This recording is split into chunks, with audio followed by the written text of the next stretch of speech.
Good afternoon, everybody. Welcome to the last session, and congratulations on staying the course. It is a great privilege to be the president of the OR Society, and I feel particularly fortunate to be in the role for our Diamond Conference. I think I'm struck out very lucky with that. And for me, it's been a tremendous showcase, not only of our heritage, but also of everything that is best in OR today. I think it really has been a tremendous conference. We have been looking back a bit during the course of the conference, and Graham looked back right the way to OR1, and at the time of OR1, our president was Maurice Kendall, the distinguished statistician, famous for his rank correlation coefficient, work on the random walk hypothesis for share prices, and many, many other great achievements. And while we know from Graham's presentation, Maurice didn't deliver a presidential address at the first conference. There wasn't much room on that packed agenda. But he did deliver a presidential address independently. And that particular presidential address is quite famous for a joke, actually, which you've probably all seen before. Whenever 2 or 3 OR men, and he did say men, are gathered together, it's always possible to inject vigour into a flagging conversation by mooting the question as to what OR really is. Now, things have moved on in 60 years. We now have OR women, I'm very pleased to say and observe in the room. But we are still mooting the question, I believe, on quite a regular basis. So I think that one has stuck. In that same presidential address, Kendall also set out a few, let's say, gentle guidelines for how presidential addresses perhaps should run. And one of those was that it should be the occasion not just for us to discuss our subjects and our affairs amongst ourselves, but also to consider them in relation to the world in which they're immersed. And I discovered this one after I'd written the address, and fortunately it's actually what I've done. So I'm pleased to say that in this relatively brief address, I will start with some issues in the wider world. And among those issues, I'm going to be looking at productivity and technology-driven change, which I think you would have inferred from the title of the talk. I'm going to give a personal view of the current status of OR, and then in that context, the issues and how we are today, what are the challenges for OR in the immediate future? Now, I think there are many, many issues we could have focused on where OR can make a great contribution. You know, big issues like climate change, the aging population, and we have seen examples of how OR is helping with some of these big issues throughout the conference. Now, I'm not going to cover those two, but there is one issue that I don't think I can duck in September 2018 before I get to the main thrust of my talk, and that's this one. Remember that? Anybody? Yeah? Okay. You know, Brexit is a big issue for the UK. It's a smaller issue for the rest of Europe, and it's a pretty well non-existent issue for the rest of the world. But it is an issue that is going to have a big impact on the UK, and inevitably it will have some impact on OR in the UK. And areas where it can potentially have impact include in recruitment and retention of talent.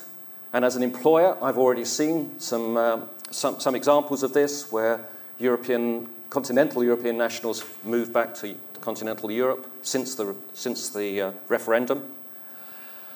Research funding and collaboration, I think there are some uncertainties around that. Export of OR services, depending on the trade deal we end up with. The ability to attract and provide opportunities for students. I think there are a number of areas we could quite readily, and we could add to this other things around intellectual property, for example. What we don't know for sure is quite how big an impact that could be on UK OR, and for that reason the OR Society has put together a working party to look at precisely that. You know, how far are we affected by having European nationals working in OR, either in our universities or in industry and government. How much of our research funding is a collaboration with other parts of Europe, and so on. So they will be looking at that, and they'll be reporting back to this group over the next few months. And that's all I want to say about Brexit at this point. So to return to other issues, And one of the issues I want to spend a few moments on is the productivity puzzle, which I think is probably familiar to all of you. Productivity has been growing really forever, and as productivity grows, wages grow, consumption grows, government taxes grow. So, you know, productivity growth has been a good thing for the economy over the long term. And since the financial crisis 10 years ago, in the UK, productivity, as you can see on the chart, has remained flat. That's not necessarily been true in other countries. Some have returned to productivity growth. And it does contrast enormously with previous recessions, where the bounce back to productivity growth has been quick. Now, it may not surprise all of you to hear that the economists can't quite agree on why this is, but there are some different opinions. A few things we know for sure. There has been some compositional shift from high productivity activities like financial services and construction into lower productivity activities like hospitality. Some of the high productivity activities are less productive now than they were before the crisis, and that would include oil and gas production, financial services again. Again, the economists are discussing amongst themselves why that is. And the other thing that is very clear from the GDP statistics is that investment has remained subdued since the crisis in the UK, really due to uncertainties in the economy. And you know, that contrasts with some of the other countries as well. And when you think about it, investment is needed, particularly in sectors like manufacturing, to drive productivity growth. And the kind of productivity growth I'm going to be looking at in this talk requires investment across all industry sectors. Now, another thing we do know from history is that OR historically has been a big contributor to productivity growth. You know, the OR is looking to do things better the whole time, and that itself delivers productivity growth. Now, the productivity puzzle, together with increasing UK competitiveness for the longer term, are the two drivers of the government's industrial strategy. So that the strategy is aimed at addressing those issues. And within the strategy, it's a large document, but within the strategy there are four grand challenges, and one of those relates to artificial intelligence and the data economy, which is one of the ones I'm going to focus on, where it's been identified as a grand challenge that will help address the productivity puzzle and increase UK competitiveness. In addition, if you look at the people section of the industrial strategy, it's highlighted as the top priority the shortage of skills in science, technology, engineering, and mathematics. Again, there's nothing new, I guess, to this audience in any of this. But that itself, you know, should be a good thing for OR. And the industrial strategy quotes a survey of 40% of employers reporting that this is their biggest recruitment challenge. Now, if you move on from, you know, the big picture industrial strategy, there have been a number of other reports that have come out recently that I think move us in a particular direction. And one would be the Bond Review, which I think, everybody here heard of the Bond Review? Hands up if you heard of it. Yeah, not everybody. Okay. So the Bond Review, the report from the Bond Review is called The Era of Mathematics, an independent review of knowledge exchange in the mathematical sciences, which sounds like it's very focused on research and some research issues in mathematical science, which it is, but it also deals with the bigger picture of the importance of mathematical science to the UK.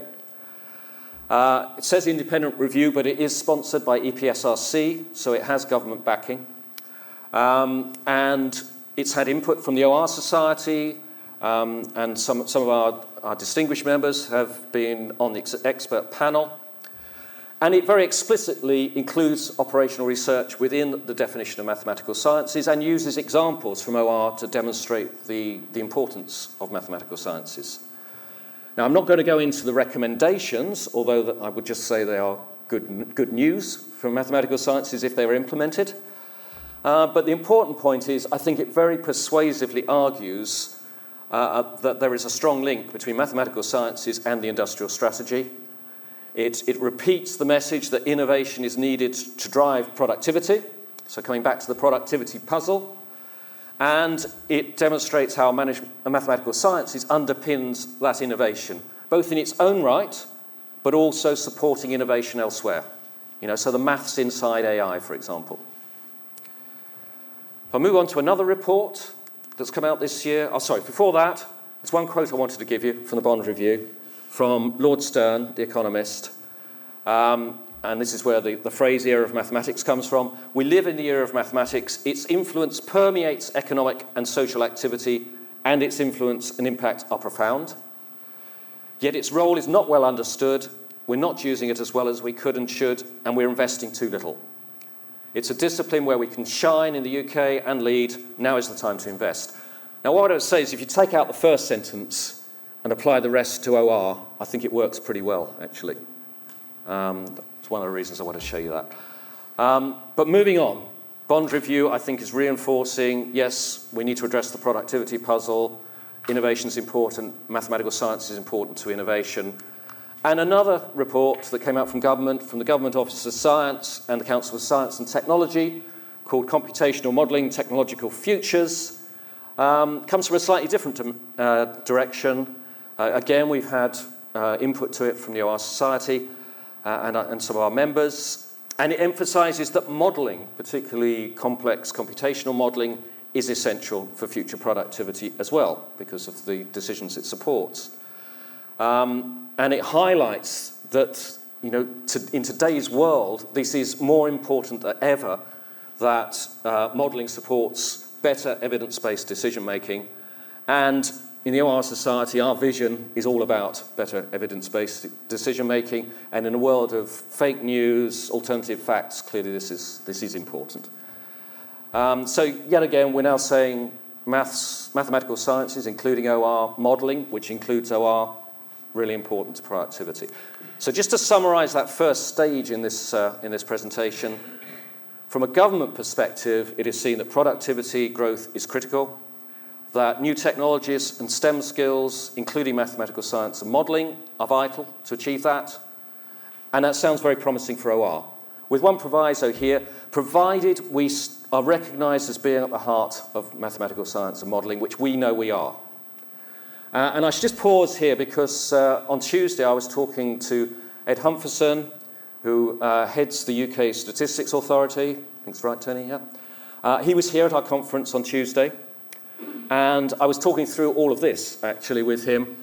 And he said, well, yeah, OR's time has come. Now, those are not my words, and I'm not sure I would use those words, but they were his words. And so there is something of that perception, I think, in government at the moment. Just hold that thought. I talked about how the industrial strategy references AI and new technologies, and up front I said one of the issues I was going to talk about was technology-led change. So let's switch into that for a moment. And we seem to have had wave after wave of innovation in technology over the last 10 years. And just a few examples here. We had Computing on Analytics by Davenport and Harris back in 2007, which I'd say perhaps a couple of years later prompted the initiatives from Informs and the OR Society to say, well, what are we going to do in this analytics boom? We had big data promoted by McKinsey around 2010, 2011. We've had digital disruption of some very long-established business models, taxis, hotels, delivery services, by completely new businesses that are using mobile applications as their customer interface and doing things in a totally new way. We've had the Internet of Things, sensors everywhere. There's probably sensors all over this room, actually. And now we're into a new wave of automation based on, I think in the shorthand it's AI, but actually it's AI and some other technologies, robotic process automation, blockchain, a whole load of other things, sometimes used alone, sometimes used together.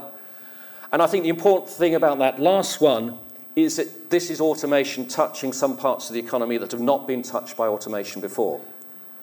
Looking ahead, autonomous vehicles, so all those jobs in driving that involve driving are potentially being automated some way down the line.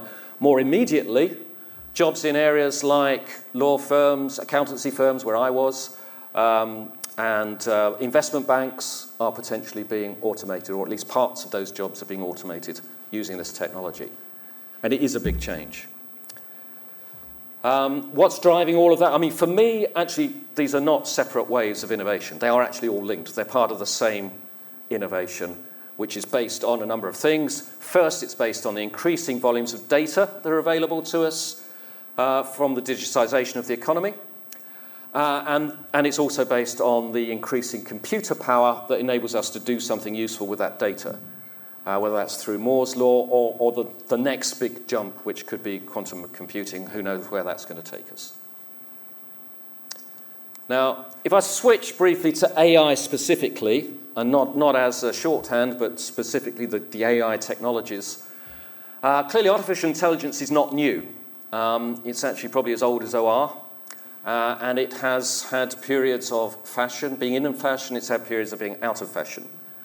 And for example, if I go back, halfway back through our 60 glorious years, then I find John Ranyard in his presidential address talking about the great potential for expert systems in OR in 1988. And at that time, I was doing a bit of dabbling in expert systems as well, and like many others, I got a bit bored with that and left it alone for a long, long period, and now it's come back again.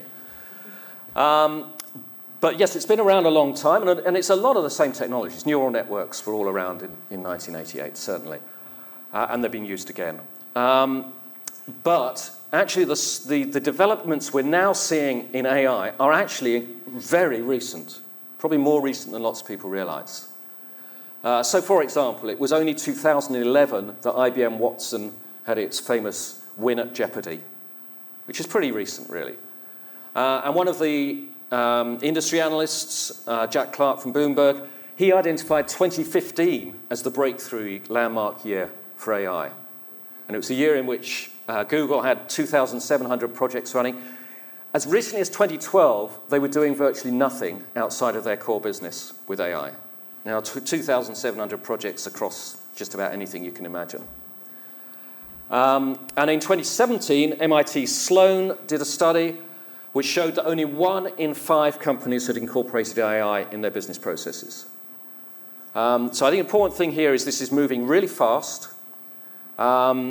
It's the early stage. It's the early stage. Only 1 in 5. We're at the start of something. And I think that's quite important. But the start of what? I think one of the things that has got a lot of publicity is the potential impact on jobs. I talked about all those drivers, hundreds of thousands of drivers in the UK. And a number of people have talked about the scale of impact on jobs. Andy Haldane from the Bank of England only a couple of weeks ago was saying that it was going to have a bigger impact in terms of the hollowing out of jobs than any of the previous industrial revolutions. However, this is not going to happen overnight. And some parts of the economy, the demand for jobs is growing in parallel with this. And also, in the short term, it potentially creates jobs. I mentioned here Tabitha Goldstab, who is the chair of the Artificial Intelligence Council. She's made the point that in the short term, there's going to be a big boost in demand for jobs in building new technology, maintaining new technology, and collaborating with new technology. And in the longer term, who knows? What I would say, I don't really want to dwell on this one. What I would say is I think nobody knows. I think there's a lot of scope for some OR work to look at this whole area, to be honest, of how this technology is going to disrupt work and what will replace the current jobs. One of the things that's happened, I think, in the recent wave after wave of technical innovation is we've seen some new disciplines emerging. Analytics, data science, artificial intelligence, and they all overlap with one another, and they all overlap with the established disciplines. And that creates some anxiety, I think. You might be surprised to hear that people often ask me, should the OR Society change its name? But it does happen. And the Irish OR Society became the Analytics Society, and I was talking to them about that. And it doesn't seem to have changed much for them, actually, but, they've done it. Should we do that? But what's going to come next? What's going to come next? And in fact, we have been here before. And again, going back halfway through our 60 years, and drawing on my own experience here, in the 1990s, we had a boom in management consulting. And the evidence of that is the big firms grew tenfold during that decade in size. It was also a boom time for three-letter acronyms. And we had them all. ERP, ABC, CRM, BPR, EVA, I could go on and on. And I remember at the time the anxiety in the world of OR was, what should we do in response to this? ERP systems, CRM systems have OR embedded within them. Is this going to kill off OR? Business process re-engineering, for those younger ones in the audience who won't know what BPR is all about improving the efficiency and effectiveness of business processes. Isn't that what a lot of OR people do? Isn't what probably a majority of OR is doing that? And there was a worry. What's this going to mean for us? All these new emerging disciplines competing with us. And we could easily have become the BPR society back in the 90s. And what would that have meant today? I don't know. I mean, it's a question I'm putting out there. And that leads me on. Well, we didn't become the BPR society, so what's happened to OR? Did we become less relevant? Are we less strong today?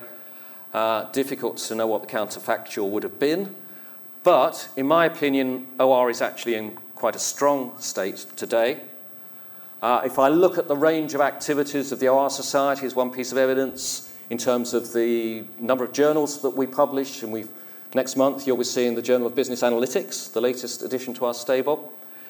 If you look at the number of training courses we run, you look at the events we put on, it's in very good health, and it reflects an enormous variety of activities. Seeing 400 people coming to this conference, I think that's a healthy picture as well. If I look outside the UK, the Euro conference this year had a record number of 2,500 papers. And that combined with the amount that's been published through the journals internationally says to me that research in OR is in a pretty healthy state. Outside of research, in practice, well, those who are at Tony O'Connor's talk will know that GOR's Government OR Service has doubled its size in about 10 years to now over 700. So this is already out of date since last week. Went up 5 more this week. Went up 5 more this week, there you go. And we have the Heads of OR Analytics Forum, which is growing all the time in terms of its members. So we're finding lots of people out there who want to be part of that forum. And also when they talk to each other, generally, almost all of them are in growth mode almost all the time. They're all talking about, how do we hire people? Those are the issues rather than, oh my goodness, how do we keep ourselves in business? That's not where they are. So there are some real positives. You're probably guessing there's a kind of but here somewhere. And for me, there may be more than one but the big one for me is one that's probably been there for the whole of the last 60 years and has been talked about in a number of presidential addresses over the years. And that is the lack of visibility for OR itself. And OR, I'm afraid, means nothing to most people. And most worrying, it means nothing to most decision makers who could benefit from it. And I know Tony and his team in government are doing a lot to address that with regard to government decision makers. But in the rest of the economy, I've been a consultant for 30 years, and I don't expect to walk into a decision maker and have them know what OR is. I need to explain to them why it's valuable to them. There have been initiatives to address this. I won't go into those. With mixed success. But I think there is an urgency today, and I know previous presidents have said that in previous times, but I think there is an urgency because of this emergence of new disciplines and a risk of being crowded out. And OR does bring something special to the party. So in terms of what are we doing about it, well, we have a new website, which I think will be a great tool to help us with this. We will use that in collaboration with social media. We have stronger professional marketing within the OR Society. We will be launching an OR exhibition for the general public that will tell them what OR is all about, probably early next year. But I think there's a lot more that needs to be done, not just by the OR Society, but by the OR community. And this brings me on to, so given all of that, given this technological change, the importance of productivity, where we are today with OR, which is a strong position, but with some areas we need to address, What should we do in terms of responding to that technology-driven change? And I've got a list of things here, and I'll go through each of them briefly in turn.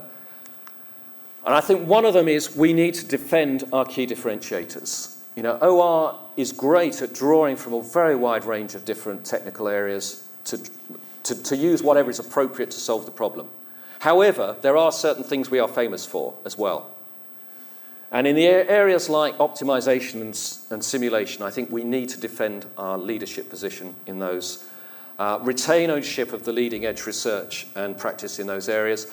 I was talking to Edmund Burke the other day, and he was saying how AI and OR together is a huge opportunity for research, and it's one we must absolutely grasp and drive forwards. And I think we need to own it. Because others will otherwise. You know, these competing disciplines. It will become part of data science, or it become part of AI or something if we don't hang on to that. And, you know, bear in mind all the things that we talked about that are driving the technological change, greater availability of data, increased computing power, they drive innovation in OR as well. I think we also need to build on the experience we've had with analytics. We launched an initiative in the OR Society 7 years ago. Informs have had a similar initiative. And you look today, we have an annual analytics summit. We have an analytics network of 2,000 people in the UK. We have a Journal of Business Analytics, as I already mentioned, conference stream, training courses, accreditation, which all sounds good. But the world doesn't stand still. And now with this wave of AI and associated technologies, we need to look at what do we need to do next to support that emerging discipline. And we have set up a task and finish group, or in process of setting it up, so if anybody's interested in joining it, please let me know, to respond to the fresh challenges and needs of this wave of AI and associated technologies. Another thing I would say is, how can OR help with the skills shortage? I referred to this already. We have a plan to launch apprenticeship in OR, level 7 apprenticeship. The OR, in its own very small way, has launched some sponsorship of MSCs, but there's a lot more that needs to be done. You know, one of the recommendations of the Bond Review is to increase the number of PhDs in mathematical sciences. You know, we need to make sure OR gets its share of that. But what else can we do? You know, the government is saying this is an important priority. How can we help plug that gap? Collaboration, I think this is important as well. Collaboration with related disciplines and with related societies. We're doing quite a lot from the OR Society these days with the Royal Statistical Society, with the IMA, but we could do a lot more. And, you know, this new world of technologies is by its very nature multidisciplinary. It's not unidisciplinary. I know that's not a word, but it's not unidisciplinary. This is not about people doing everything. This is about people working together to deliver solutions. And I actually believe that ability to work well in multidisciplinary teams is going to be a core competency of the future. And we need to think about that in terms of education. And of course, this is great for OR because it harks back to the early days of OR. Those who were in Peter Checkland's talk yesterday, you know all the different skills you're supposed to have in an OR team. You know, this is what we're good at. And then just taking a slight diversion, this is based on my own experience really with OR people and AI. You know, how do OR and AI work together? And this came out yesterday in the AI panel session we had on the program yesterday. And a few thoughts on that. On one level, AI is just another tool in the toolkit for the good OR practitioner. You know, and we're seeing that. And there were some good examples in the session yesterday from BT, from McLaren, and elsewhere, of how machine learning is being used to solve problems in the usual sort of domain where OR people would typically work. I think the second point is, and this is very much my own experience at EY, when you have an organization that is saying, we need to embrace all these technologies, we need to embed them everywhere they could add value, get the whole organization looking at it, and people start coming up with some great ideas, who can actually make those ideas reality? Well, the OR people can. And the reason is they have the right combination of skills, IT skills, mathematical skills, commercial skills, ability to understand a business problem and turn it into a solution, to deliver those sorts of those sorts of solutions in the organisation. And in EY, we found that's been a big boost for the OR people. I think another point is, if you look at AI projects, particularly the problem-solving type projects in AI, they are, by their very nature, have similar characteristics to OR projects. And therefore, they can benefit from application of the OR methodology. And finally, if you look at, perhaps a bit more strategically, the challenge of implementing AI and automation in an organisation, that in itself is an OR project. And I'll just give you an example here that I know professional services firms, law firms are grappling with at the moment. You know, when they look at all the work they do, they could deliver that work with full-time employees, as they have done in the past. They could offshore some of that work. They can use the gig economy, buy work either by the hour or by the task from the gig economy. And, of course, they can deploy this automation. What's the right balance across all of those different options? And it's an OR problem that nobody's solved as far as I can see yet. So, just to summarise, the opportunity, as I see it, is that the government has identified the importance of addressing the productivity puzzle. Big data, AI, mathematical sciences, computational modelling, and, of course, OR, all play a role in this. It is a great opportunity for us, whether in research, whether in practice, whether in teaching. And OR remains strong, and we can build on the strength in responding to that challenge. And these are the challenges. Keep a place at the table. Make sure that we are engaged with the industrial strategy, with the bond review, with the computational modelling report, other things that might come along. Collaborate with related disciplines and societies. Keep OR in the vanguard, and I have very confidence in people within this room that they will be doing that. Continue to differentiate OR. What is it special that OR brings to the party?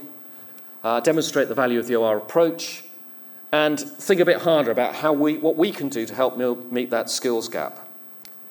And I guess the final challenge back to all of us is, are we in the community doing our best to pave the way for the next generation? And that's where I want to finish.